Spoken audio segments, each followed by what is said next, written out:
محترم سامعین حاضرین، السلام علیکم ورحمۃ اللہ تعالی وبرکاتہ۔ سبھی حضرات قریب قریب آ کر بیٹھ جائیں اور آقا کریم صلی اللہ تعالی وسلم کی بارگاہ میں درود پاک کے نذران عقیدت پیش کریں۔ پڑھیں اللہم صلی علی سیدنا مولانا محمد معدن الجود والکرم وآلہ وبارک وسلم، صلو علیہ صلاۃ و سلام علیک یا رسول اللہ صلی اللہ تعالی وسلم۔ قرآن مجید سورۃ البقرہ آیت نمبر 97، اللہ تبارک و تعالی ارشاد فرماتا ہے: قل من كان عدوا لجبريل فإنه نزله على قلبك بإذن الله مصدقا لما بين يديه وهدى وبشرى للمؤمنين۔ ترجمہ کنز ایمان، تم فرما دو جو کوئی جبریل کا دشمن ہو تو اس نے تو تمہارے دل پر اللہ کے حکم سے یہ قرآن اتارا، اگلی کتابوں کی تصدیق فرماتا اور ہدایت و بشارت مسلمانوں کو۔ ما کان عدوا، جو دشمن ہوا۔ شان نزول یہ ہے کہ یہودیوں کے ایک گروہ نے حضور سید عالم صلی اللہ تعالی علیہ وسلم سے کہا کہ آپ کے پاس آسمان سے کون سا فرشتہ آتا ہے؟ نبی کریم صلی اللہ تعالی علیہ وسلم نے ارشاد فرمایا، میرے پاس حضرت جبرائیل علیہ السلام آتے ہیں۔ ابن سوریہ یہودی پیشوا نے کہا، وہ ہمارا دشمن ہے، عذاب، شدت اور زمین میں دھسانا وہی اتارتا ہے، اور پہلے بھی کئی مرتبہ ہم سے دشمنی کر چکا ہے۔ اور آپ صلی اللہ تعالی وسلم کے پاس حضرت میکائیل علیہ السلام آتے تو ہم آپ صلی اللہ تعالی علیہ وسلم پر ایمان لے آتے۔ قرطبی کے اندر، تفسیر قرطبی کے اندر یہ حدیث جو ہے، یہ واقعہ موجود ہے سورہ بقرہ کی اسی آیت کے تحت۔ یعنی یہودیوں نے اللہ کے رسول صلی اللہ علیہ وسلم سے فرمایا، سے کہا کہ آپ کے پاس جو فرشتہ آتا ہے جبرائیل امین، وہ ہمارا دشمن ہے، کیونکہ عذاب ہو، شدت ہو، زمین میں دھسانا ہو، یہ سب وہی اتارتا ہے، اور پہلے بھی کئی مرتبہ ہم سے دشمنی کر چکا ہے۔ اگر آپ صلی اللہ علیہ وسلم کے پاس حضرت میکائیل علیہ السلام آتے تو ہم آپ صلی اللہ علیہ وسلم پر ایمان لے آتے۔ یہ بھی ایک طرح کی چال بازی جس کو کہا جائے، ہے نا۔ اللہ فرماتا کہ تم فرما دو محبوب، جو کوئی جبریل کا دشمن ہو تو اس نے تو تمہارے دل پر اللہ کے حکم سے یہ قرآن اتارا۔ جبرائیل کا خود کا تھوڑی ہے، جبرائیل تو لانے والے ہیں، جبرائیل تو لانے والے ہیں۔ وہی کا بھیجنا، وہی کا نازل کرنا، یہ تو اللہ تبارک و تعالیٰ کی طرف سے ہے۔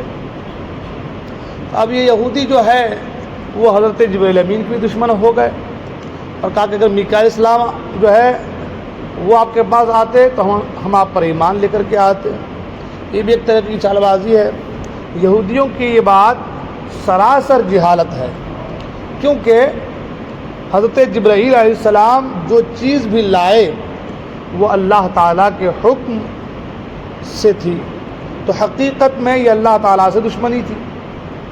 یعنی جبرائیل کو غلط کہنا، دشمن کہنا، حقیقت میں اللہ تعالیٰ سے دشمنی ہے۔ اس لیے جبرائیل اپنے سے خود نہیں لاتے، جبرائیل تو لانے والے ہیں، بھیجنے والا تو خدا ہے، وہی لے کر آنے والے جبرائیل ہیں، لیکن وہی جبرائیل کی نہیں ہے، وہی تو اللہ تبارک و تعالیٰ کی طرف سے ہے۔ تو یہ جبرائیل سے دشمنی نہیں، بلکہ حقیقت میں اللہ تعالیٰ سے دشمنی تھی۔ بلکہ اگر یہودی انصاف کرتے تو جبرائیل امین علیہ السلام سے محبت کرتے اور ان کے شکر گزار ہوتے کہ وہ ایسی کتاب لائے جن سے ان کے کتابوں کی تصدیق ہو رہی ہے۔ یعنی موسیٰ علیہ السلام پر جو کتاب نازل ہوئی تھی توریت، تو اب یہودی لوگ کو تورات کے بارے میں مکمل حال تو معلوم نہیں، کیونکہ آسمانی جتنی بھی کتابیں ہوئی اس میں لوگوں نے کمی بیشی کر دی ہے۔ اب قرآن مجید میں توریت کا، ان کتابوں کا ذکر موجود ہے، تو پتہ چلا کہ قرآن مجید کے ذریعے سے ان کتابوں کی تصدیق ہو رہی کہ وہ کتاب تھی، کیونکہ ان کتابوں کو آج کل کے حضور کے زمانے کے یہودی نے دیکھا تو تھا نہیں، انہوں نے ان کتابوں کو صرف سنا تھا۔ اب جب قرآن مجید جبرائیل امین لا رہے ہیں تو ان کتابوں کی تصدیق ہو رہی کہ وہ کتاب سچے ہیں، وہ کتابیں اللہ نے نازل کی تھی، موسیٰ علیہ السلام پر کتاب نازل ہوئی تھی، ان کتابوں میں یہ چیز ذکر ہے تو ان قرآن مجید کے ذریعے سے ان کتابوں کا سچا ہونا، ان کتابوں کا نازل ہونا، ان کتابوں کا آنا، یہ چیزیں ثابت ہو رہی ہے۔ تو الٹا ان کو جبریل امین سے محبت کرنی چاہیے، چاہے جائے کہ ان کا اپنے دشمن سمجھتے ہیں۔ اگلی والی آیت میں 98 میں اللہ تبارک و تعالیٰ ارشاد فرماتا ہے من کان عدوا للہ وملائکتہ ورسلہ وجبریل ومیکال فإن اللہ عدو للکافرین۔ اب اس آیت میں اللہ تعالیٰ نے اس آیت کا مجرد فرمایا، اس کا اور بالکل مکمل طریقے سے بدل فرما دیا۔ یہ کہتے ہیں کہ جبرائیل ہمارے دشمن ہیں، تو اللہ فرماتا من کان عدوا للہ، جو کوئی دشمن ہو اللہ و ملائکتہ اور اس کے فرشتوں، و رسولہ اور اس کے رسولوں، و جبریل اور جبرائیل، و میکال اور میکال کا یعنی میکائیل کا، فإن اللہ عدو للکافرین، تو اللہ دشمن ہے کافروں کا۔ یعنی اس آیت کریمہ میں اللہ تعالیٰ نے ان کو جواب دے دیا کہ تم کہتے ہو کہ جبرائیل ہمارا دشمن ہے، تو جو جبرائیل کو اپنا دشمن سمجھے وہ جبرائیل کا دشمن نہیں ہے، وہ اللہ کا دشمن ہے۔ اور یہ آیت کریمہ جو ہے نا نازل ہوا ہے، یہ حضرت عمر فاروق اعظم رضی اللہ تعالیٰ عنہ کی جو قول ہے اس قول کے مطابق نازل ہوا ہے۔ یعنی یہودی آ کر جو ذکر ہے پہلے، یہودی آ کر کہا کہ یا رسول اللہ جبرائیل ہمارے دشمن ہے، اس لیے کہ وہ عذاب کی بات لے کر کہتے ہیں عذاب اتار دیتے ہیں، زمین میں دھسا دیتے ہیں، ایسا کر وہ ہمارے دشمن ہیں۔ تو جب اس نے یہ کہا تو اس کے جواب میں حضرت عمر فاروق اعظم نے فوراً کہا من کان عدوا للہ وملائکتہ ورسلہ وجبریل ومیکال فإن اللہ عدو للکافرین، کہ جو کوئی دشمن ہوا اللہ کا، اس کے فرشتوں کا، رسولوں کا، جبریل کا، میکال کا، بے شک وہ اللہ کا دشمن ہے۔ یہ جملہ کہنا تھا کہ اسی جملے کے مطابق اللہ نے قرآن کی آیت نازل فرما دی، اسی جملے کے مطابق اللہ تعالیٰ نے قرآن کی، اس لیے حضور فرماتے ہیں نا کہ میرا عمر وہ ہے کہ جس کی زبان پر حق بولتا ہے۔ یعنی یہ ہے کہ ادھر اس نے کہا کہ جبرائیل دشمن ہے اور ادھر عمر فاروق اعظم کی زبان سے نکل گیا من کان عدوا للہ وملائکتہ، اور بالکل وہی سیم ٹو سیم چیز اللہ تعالیٰ نے جبرائیل امین کے ذریعے سے نازل فرما دیا۔ من کان عدوا، جو کوئی دشمن ہو۔ اس سے معلوم ہوا کہ انبیاء اکرام علیہم السلام اور فرشتوں سے دشمنی کفر اور غضب الہی کا سبب ہے نا۔ اب قرآن نے کیا کہا، جو کوئی اللہ اور اس کے فرشتوں اور اس کے رسولوں اور جبرائیل و میکائیل کا دشمن ہو تو اللہ کافروں کا دشمن ہے۔ پتہ یہ چلا کہ انبیاء سے دشمنی یہ اللہ سے دشمنی ہے۔ انبیاء کی شان میں توہین، انبیاء کی شان کو گھٹانا، انبیاء سے بغض رکھنا، بس وہ یوں سمجھ لے کہ یہ اللہ سے دشمنی ہے۔ اللہ خود فرماتا ہے کہ اللہ اس جو ہے دشمن ہے کافروں کا، ہے نا۔ تو پتہ یہ چلا کہ فرشتوں کا، نبیوں کا، رسولوں کا ان کا ادب ضروری ہے، اور ان سے دشمنی کفر ہے اور غضب الہی کا سبب ہے نا۔ حضرت جبرائیل علیہ السلام انبیاء اکرام علیہ السلام کے خادم ہیں، ہے نا۔ ان کی خدمت میں لے کر کے آتے تھے، جو کچھ بھی اللہ کا پیغام ہوتا تھا بلاتے تھے۔ ان کا دشمن رب تعالیٰ کا دشمن ہے۔ پتہ یہ چلا کہ انبیاء کے جو خادم ہیں ان کی دشمنی بھی اللہ کو پسند نہیں ہے، ان سے دشمنی بھی اللہ کو پسند نہیں ہے۔ جو ان کا دشمن ہوا، کہا کہ وہ رب کا دشمن ہے۔ یہ بھی معلوم ہوا کہ ایک فرشتے سے عداوت سارے فرشتوں سے عداوت ہے۔ جبرائیل کا نے کہا کہ وہ ہمارا دشمن ہے، تو اللہ نے ملائکت ہی کا جملہ استعمال فرما دیا کہ اس کے تمام فرشتوں سے دشمنی اللہ سے دشمنی ہے نا۔ اور یہی حال انبیاء اکرام علیہم السلام اور اولیاء اعظام رحمۃ اللہ تعالی علیہم سے عداوت رکھنے کا ہے۔ حضرت ابو ہریرہ رضی اللہ تعالیٰ عنہ سے راوی سے روایت ہے، اللہ کے رسول صلی اللہ علیہ وسلم فرماتے ہیں کہ اللہ تعالیٰ نے فرمایا جو میرے کسی ولی سے دشمنی کرے اسے میں نے لڑائی کا اعلان کر دیا۔ بخاری شریف کتاب الرقاق ہے نا، باب التواضع کی یہ حدیث پاک ہے۔ تو قرآن کی اس آیات کے ذریعے سے اللہ کے فرشتوں کا، رسولوں کا، انبیاء اکرام کا، جبرائیل اور میکائیل علیہ السلام کا ان کا ذکر ہوا کہ ان سے دشمنی اللہ سے دشمنی ہے۔ اور اس احادیث وہاں جو بخاری شریف کی حدیث پاک ہے، قرآن کے بعد اصح الکتاب، سب سے صحیح کتاب جو کہا گیا ہے وہ بخاری شریف کی حدیث پاک یہ بتا رہی ہے کہ اللہ کے رسول نے فرمایا کہ اللہ تعالیٰ فرماتا، یعنی حدیث قدسی ہے، اللہ فرماتا ہے جو میرے کسی ولی سے دشمنی کرے اسے میں نے جنگ کا اعلان کر دیا، لڑائی کا اعلان کر دیا ہے نا۔ تو ولی سے دشمنی اللہ سے دشمنی ہے، نبی سے دشمنی اللہ سے دشمنی ہے، فرشتوں سے دشمنی اللہ سے دشمنی ہے۔ لہذا اس آیات کے ذریعے سے بالکل یہ اسپشٹ ہو گیا، ظاہر ہو گیا کہ اللہ والوں سے دشمنی رکھنا اللہ سے دشمنی کرنے کے برابر ہے۔ لہذا اب بھائی اس نے بہت سے لوگ طرح طرح کے ہیلے بہانے، نہیں ہم تو ایسے کہہ رہے ہیں نا، وہ کتاب کے ذریعے سے کہہ رہے ہیں نا، وہ فنا کے ذریعے سے کہہ رہے ہیں نا۔ تمہیں حق کس نے دیا کہ تم اللہ والوں کی شان میں گستاخی کرو؟ دنیا کے کسی کتاب میں یہ نہیں ملے گا کہ اللہ والوں کی شان میں گستاخی کرنی چاہیے، کسی کتاب میں نہیں ملے گا، مگر ہر کتاب میں محبت کرنے کا ملے گا۔ تو جو محبت کرنے کا ملے گا اسے چھوڑ دے رہے ہیں، اور جو دشمنی کرنے کے لیے معاملات ہے اس کو پکڑ لے رہے ہیں۔ خالی کیوں؟ اپنے آپ کو توحید والا ثابت کرنے کے لیے۔ کیا ثابت کرنے کے لیے؟ کہ بھائی ہم تو ایک اللہ کو مانتے، توحید والے لوگ ہیں، ہے نا، ہم تو توحید والے لوگ ہیں۔ بہت بڑی بات، بہت ساری چیزیں۔ توحید کا معنی ہوتا ہے ایک اللہ کو ماننا۔ دنیا میں صرف نماز، روزہ، حج، زکوٰۃ یہ چیزیں فرض ہے نا، صرف یہی چیزیں نہیں ہیں، اس لیے یہ چیزیں اسلام میں نہیں ہیں۔ اسلام سراپا ایک دوسرے کی خیر خواہی کا نام ہے۔ اسلام، مکمل اسلام، ایک دوسرے کی خیر خواہی، ایک دوسرے کی بھلائی چاہنے کا نام اسلام ہے۔ آپ دیکھیے کافروں تک کے معاملات کو بہتر بنانے کا حکم ہے کہ نہیں ہے؟ کیوں ہے؟ بھائی نماز فرض ہے، روزہ فرض ہے، حج فرض ہے، زکوٰۃ فرض ہے۔ آدمی خالی یہی 5 چیزیں کر لے، 4 چیزیں 5 چیزیں کر لے اور باقی سب کو چھوڑ دے، جنت میں جا سکتا ہے؟ نہیں جا سکتا۔ یہ 5 چیزیں وہ اسی میں 24 گھنٹہ دن رات لگا دے، باقی تمام تر حقوق کو چھوڑ دے، نہیں جا سکتا۔ وہ جا سکتا ہے۔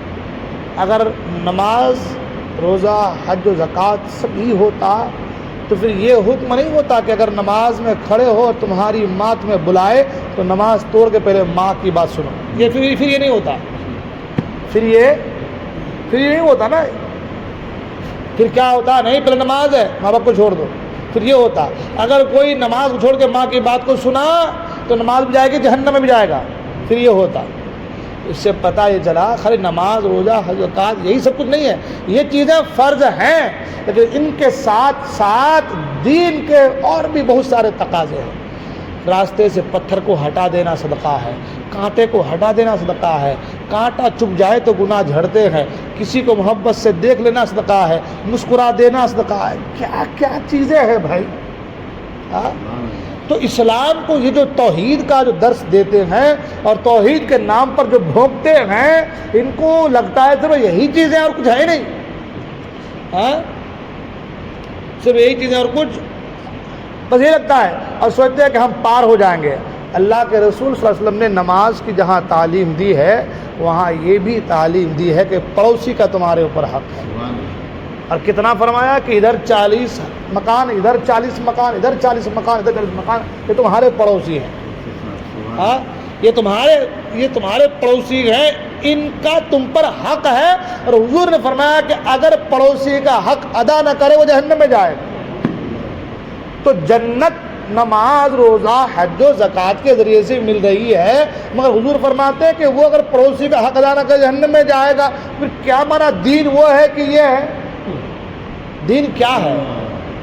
تو کہنے کا مطلب یہ کہ دین خالی نماز ہو یا حج زکوٰۃ میں نہیں ہے، دین کسی کی بھلائی چاہنے کا نام دین ہے۔ کسی کے ساتھ بغض، عداوت، کینہ، حسد، جلن، کٹن یہ سب رکھنا یہ سب حرام فرمایا گیا ہے. ہاں قرآن نے تو یہاں تک کہا یا ایھا الذین آمنوا اجتنبوا کثیرا من الظن ان بعض الظن اثم ولا تجسسوا ولا یغتب بعضکم بعضا ایحب احدکم ان یأکل لحم اخیہ میتا فکرہتموہ واتقوا اللہ ان اللہ تواب الرحیم. فرمایا یا ایھا الذین آمنوا اجتنبوا کثیرا من الظن، اے لوگو کسی کے ساتھ کسی کے بارے میں بدگمانی نہ کرو. ان بعض الظن اس بے شک جو بعض بدگمانی ہے نا وہ گناہ ہے، یہ قرآن کہہ رہا ہے. ہاں ولا تجسسوا، اور کسی کے تجسس میں کسی کے ٹوہ میں لگے مت رہو. یہ کیا کر رہا ہے، اس کا کام کیسا ہے، گھر کیسا چل رہا ہے، اس کا چل رہا ہے کہ نہیں چل رہا ہے، اس کی بیٹی بھاگ تو نہیں گئی، اس کے بیٹے کوئی غلط کام تو نہیں کر رہے ہیں. کسی کے ٹوہ میں مت لگے رہو، یہ قرآن کا بلا تجسسوا، کسی کے تجسس میں مت رہو. یہی وجہ ہے کہ حضور نے بولا کہ اگر کوئی تمہارے گھر میں جھانکے تو اس کی آنکھ پھوڑ دو.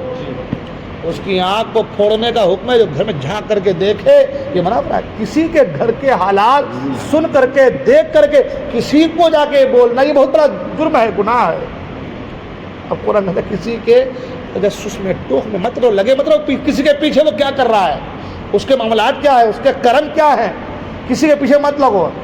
ولا یغتب بعضکم بعضا، اور نہ ہی کسی کی غیبت کرو. ولا یغتب بعضکم بعضا، ایک دوسرے کی غیبت نہ کرو. ایود احدکم ان یأکل لحم اخیہ، کہ تم میں سے کوئی یہ چاہے گا ان یأکل کھائے گا لحم اخیہ، اپنے بھائی کا گوشت، مرے بھائی کا گوشت، مرے بھائی کا گوشت کھائے گا. کیا کوئی پسند کرے گا؟ فکرہتموہ، تم کراہت کرو گے، تمہیں کراہت ہوگی، مرے بھائی کا گوشت نہیں کھاؤ گے، تم دور بھاگو گے. فرمایا فکرہتموہ، تو تمہیں کراہت ہوگی. واتقوا اللہ، تو اللہ سے ڈرو. ہاں کہنے کا مطلب یہ ہے کہ اسلام خالی نماز، روزہ، حج و زکوٰۃ کا نام ادا کرنے کا نام نہیں ہے. اسلام کسی کی بھلائی چاہنے کا نام ہے. اگر آپ سے ہو رہا ہے کسی کی بھلائی کر دو، اور نہیں ہو رہا ہے تو خاموش رہو، اس کی برائی مت کرو، اس کے پیچھے مت لگو. ہاں اس کے ٹوہ میں مت رہو، یہ کیا کر رہا ہے. اس کے ٹوہ میں رہ کر کے تمہارا کچھ بھلا نہیں ہونے والا ہے، مگر بگڑنے والا ضرور ہے. بھلا نہیں ہوگا لیکن بگڑے گا ضرور. تو کسی کی ٹوہ میں لگ کے اگر ہمارا کچھ بگڑ رہا ہے ہمیں فائدہ کیا ہوا؟ تو کچھ ہو نہیں رہا ہے. اس لیے جو لوگ کہتے ہیں ہم عقیدے توحید کے ماننے والے ہیں، تو بابو توحید خالی نماز، روزہ، حج، داڑھی لمبی کرنے کا، لمبی ٹوپی لگانے کا نام، تسبیح گھمانے کا نام صرف اسلام نہیں ہے. وہ ایک عورت کا ذکر ہوا حضور کی بارگاہ میں، تو صاحب یا رسول اللہ صلی اللہ علیہ وسلم، وہ عورت بہت نمازی ہے، نماز پڑھتی ہے، رات کو جو ہے وہ رات قیام کرتی ہے، روزہ رکھتی ہے، مگر حضور وہ گالی دیتی ہے لوگوں کو. حضور نے فرمایا وہ جہنم میں جائے گی. کیا فرمایا؟ کیا کرتی ہے وہ؟ دن کو روزہ رکھتی ہے، رات کو قیام کرتی ہے، نمازوں کی پابندی کرتی ہے، فرائض کے ساتھ نوافل پڑھتی ہے. رات کو قیام کرتی ہے مطلب نوافل پڑھتی ہے، مگر لوگوں کو گالی دیتی ہے، تو حضور نے فرمایا وہ جہنم میں جائے گی. کیا فرمایا؟ تو عقیدہ توحید نماز خالی پڑھنے کا نام نہیں ہے.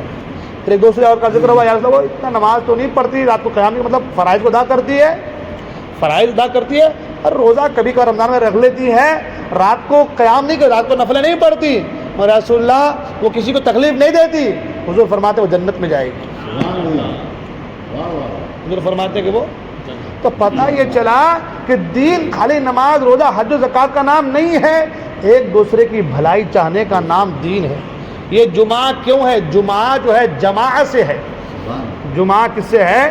جماعت سے ہے، یعنی سب لوگ ایک ہفتے میں ایک جگہ جمع ہو جانا اور ایک دوسرے کی خبر خیریت پوچھنا، حال چال پوچھنا. پہلے کے زمانے کا ہوتا کہ دور دور گھر رہتے تھے نا، تو ایک دن جمعہ کے دن سب کو ایک جگہ جمع کر لیا، ایک دوسرے خبر کیسے بھائی، اچھا چل رہا ہے، کیا ہے، ٹھیک ہے، نہیں ہے. یہی وجہ ہے کہ دیہات میں جمعہ نہیں ہے. دیہات میں جمعہ کیوں نہیں ہے بھائی؟ دیہات میں جمعہ کیوں نہیں ہو سکتی؟ وہ بھی مسجد ہے، وہاں بھی امام ہے، وہاں بھی خطبہ پڑھا جائے گا، مگر دیہات میں جمعہ نہیں ہے. کیوں؟ اس لیے کہ دیہات والے سب شہر میں آ جائیں، ایک جگہ جمع ہو جائیں. مقصد یہ ہے کہ ایک جگہ جمع ہو کر کے ایک دوسرے کی نماز پر خبر خیریت پوچھو کہ تمہارے گھر میں کیا چل رہا ہے، کھانے کو کھانا ہے کہ نہیں ہے، تم کھا رہے کہ نہیں کھا رہے ہو، تمہارے بچے کیسے ہیں، کسی چیز کی ضرورت تو نہیں ہے، اس لیے سب کو لا کے ایک جگہ جمع کر دیا۔ ورنہ جو خطبہ یہاں پڑھا جائے گا وہی خطبہ وڈری میں پڑھا جائے گا، وہی خطبہ ساتوت میں پڑھا جائے گا، جو امام صاحب یہاں قرأت کریں گے وہی قرأت وہاں کی جا سکتی ہے، جو آذان یہاں ہوگی وہی آذان وہاں ہوگی، مگر یہاں جمعہ ہے وہاں جمعہ نہیں، دیہاتوں میں جمعہ نہیں ہے۔ کیوں؟ سب مل جاؤ ایک جگہ، شہر میں آ جاؤ، ایک جگہ جمع ہو جاؤ، ایک دوسرے کے حال چال کو پوچھو، اس لیے جمعہ کو فرض عین قرار دے دیا۔ اب پتہ یہ چلا کہ یہ جو دین ہے نا یہ سکڑے ہوئے لوگوں کا، چھوٹے دل والوں کا نہیں ہے، یہ بڑے دل رکھنے والوں کا دین ہے، ایک دوسرے کی بھلائی چاہنے کا نام دین ہے۔ اللہ تعالی ہم تمام کو کہنے سے عمل کرنے کی توفیق عطا فرمائے۔